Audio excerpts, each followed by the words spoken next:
If Flock turned into a Titan, he'd be known as the Flock Nest Monster, a formidable foe, but at the end, that doesn't matter if you're up against humanity's strongest soldier.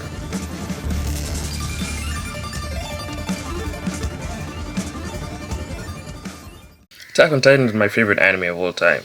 Hell, there's argument for it being my favorite show of all time. Is what it is. It is what it is.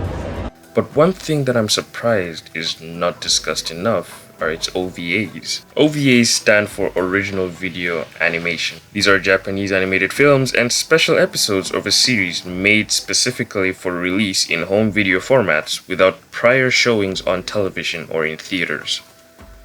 And normally they are just fillers with extra steps, but AOT is different. Point of discussion today: A Choice with No Regrets, aka No Regrets Part 1 and 2, beginning with Part 1 obviously. So let's recap the OVA now. Before the fall of Wall Maria below Wall Sina in the underground district, Levi and his comrades Fräulein Church and Isabel Magnolia are operating a heist. By using their omnidirectional mobility gear, they knock over supply crates owned by merchants, allowing one of their comrades to grab some of the contents and escape on foot. The merchants then call for the military police regiment. Levi and his teammates notice that they're now being pursued. Earlier on, at Levi's accommodation, Levi and Fräulein hear a slam against their door. Fräulein states that he was surprised by it only being a kid, and Isabel angrily denies that she's a child. She slowly gets up, revealing a small bird she is holding against her stomach. They hear voices and Levi realizes she is being pursued. He and Fräulein stand on either side of the doorway as her pursuers call out to them, asking if they saw a dirty little kid around this area. They notice Isabel sitting against the door and demand that they hand her over for trying to get past the stairs without paying. As one of the men walk up to get her, he places his hand on Levi's shoulder. Big mistake.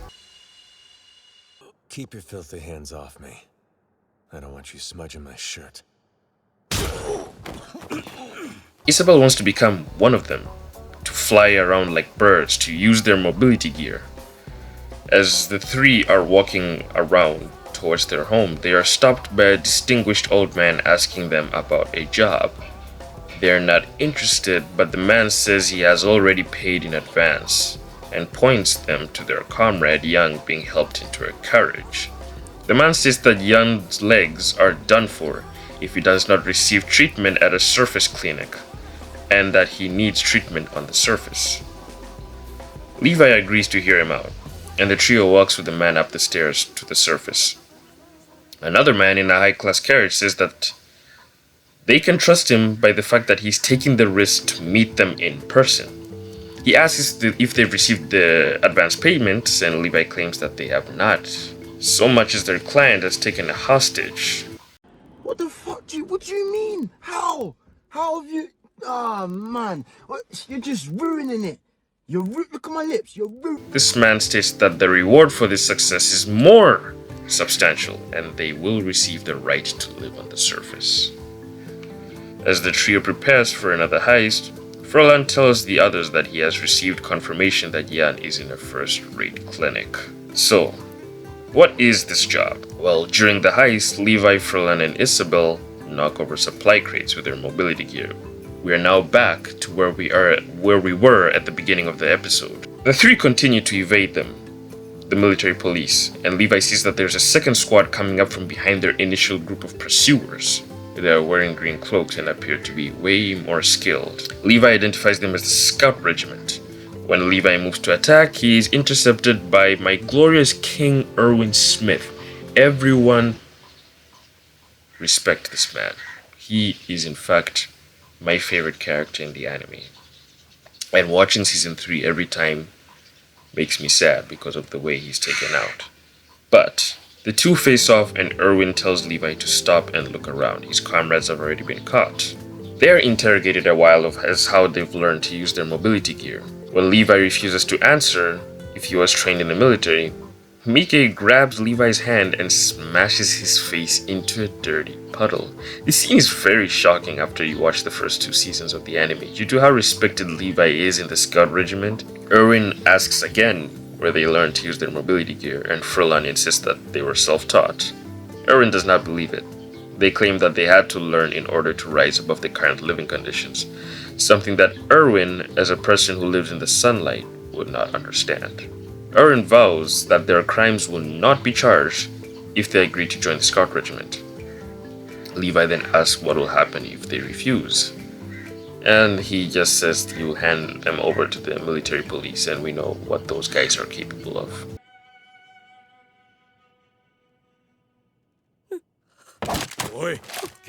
Rest in peace, Pastor Nick. And that was part 1. Part 1 of the OVA. It's a very strong opening. Makes you wonder what Levi did to earn the respect of the Scout Regiment in the future. As of part 2, the leaders of the Scout Regiment discuss Erwin's proposal to accept Levi, Furlan, and Isabel into their ranks. Section Commander Flagon opposes it, believing that accepting thugs will taint the morale of the soldiers. Well, they're scouts. They face titans all the time. I really wonder if accepting a bunch of thieves would really taint their morale when they have to face monsters like this all the time. But Erwin points to the skill with omnidirectional mobility gear as they comment on Erwin's plan to avoid the titans, instead of battling them and thus reduce the soldiers' casualties. Commander Keith Shadders accepts the trio into the Scout Regiment. Keith informs Erwin that the expedition budget was suddenly approved after a long hold, since the leader of the faction which was opposing it, Nicholas Lovov, changed his mind and suspects that Erwin had something to do with this. He reveals Lovov has dealings with the Lane Company, which was planning to redirect the funds of the expedition to the military police. The corruption in this world is just so fascinating. I love it. Not to say that I love corruption, but it's just these OVAs really open up the world of Attack on Titan within the walls really, really nicely. It really shows you what goes on in the walls. You know, the people that live in the interior, they don't see a future outside the walls. They don't really, some of them don't even believe if Titans exist. They've never seen them. Why would they? So, the way they're funneling humanity's only chance to fight against the Titans into the military police, it's just so diabolical, you know. It is revealed also that Lovov's orders to Levi and his friends are to steal the evidence and kill ErwinSmith. Keith warns Erwin of the danger, but he replies that the scouting missions must continue. Me and Erwin do share one thing in common. We are both gamblers. But the difference is Erwin gambles with his life. I am not that experienced. But truly inspirational. We should all strive to be like ErwinSmith. It's quiet. Too quiet. So, Furlan infiltrates Erwin's office in search of the documents, but is forced to leave at Erwin's arrival. He then joins Levi and Isabel, and they conclude that Erwin should be carrying the documents with him, and plan to steal them and kill him during the expedition, when he will be focused on the Titans. Levi accepts, but decides to do this job on his own and orders his friends not to join the expedition, concerned for their safety. Since none of them has ever faced a Titan before, however, they refuse. There's never been a job that the three of us couldn't handle together. Titans might be dangerous, but we're a damn good team. God have mercy upon us.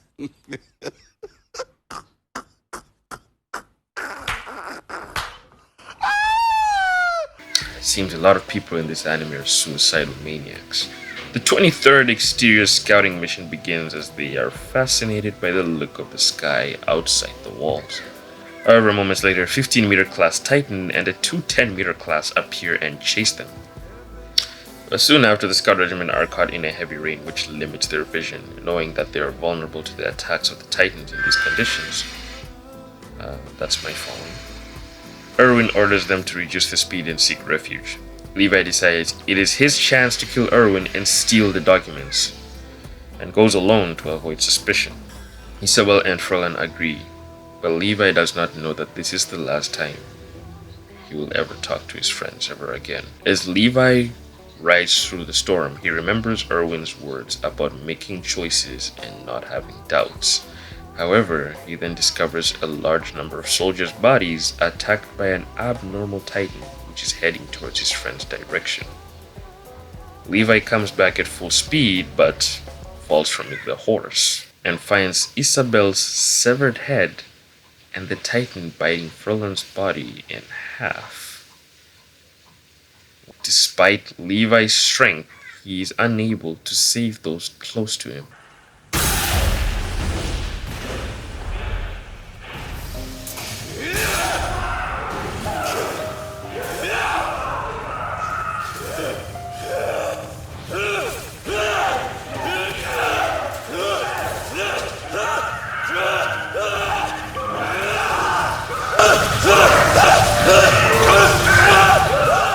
Erwin's squad arrives and finds Levi crying next to the corpse of the Titan.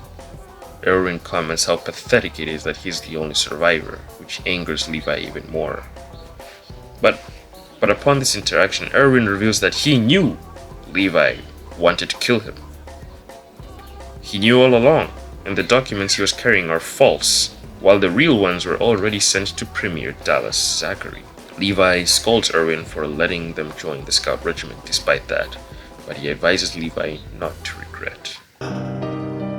Stop. Don't regret this. If you give in to regret, you'll be left scared and indecisive. Then in your next fight, you'll put your fate in someone else's hands, and you'll gain a new tragedy to regret. You couldn't have known how the choice you made here today would turn out, but you can give that choice meaning by using it to inform your next choice. We're about to resume the expedition. Get up. And damn, what a moment for Levi here. We are normally accustomed to seeing him with a level head and with a cool, calculated decisions, but here he loses his cool. A different reaction from when he will lose his next comrades to the female Titan. I genuinely would love a Levi-focused story, but a man can dream. So, talk about overdoing it for an OVA, and you guys may have not realized this, but Levi did end up fulfilling both of his promises, or jobs. He was tasked with eliminating Erwin's life, and at the end, he did. Well, not literally, but he did choose Shiganshiga to be the place where Erwin would breathe his last. And he did eliminate the Beast Titan as well. But despite Levi's strength, he has only ever been known to be a destroyer. The curse of LeviAckerman isn't that he is unable to save his comrades, rather it's that he is too strong to stand side by side with his comrades. He survives whether he wants to or not, because that is all he's ever known. He isn't a savior, but a survivor. What do you guys think of this OVA? Wonder if you guys have watched the others. There is a bunch of, I think there's like 6 to 7 episodes of the OVAs, and I just wanted to talk about this one because I don't know, they're not discussed enough, or maybe they were in their phase. I mean, they came out like a decade ago, so who knows. Next I will be discussing the Annie Lionheart OVA, and that one personally for me is my favorite. A question I have for you: would you rather be a scout in the scout regiment, or would you be a demon slayer? Like, which is worse? Is it worse if you were a new recruit and you were selected into the mission of going to retake Shiganshiga? Or would it be bad if you joined the demon slayers today and tomorrow you go into the Infinity Castle? I wonder which is worse there, but who knows? You tell me. Do be simple, ladies and gamblers. Let us all strive to gamble like ErwinSmith.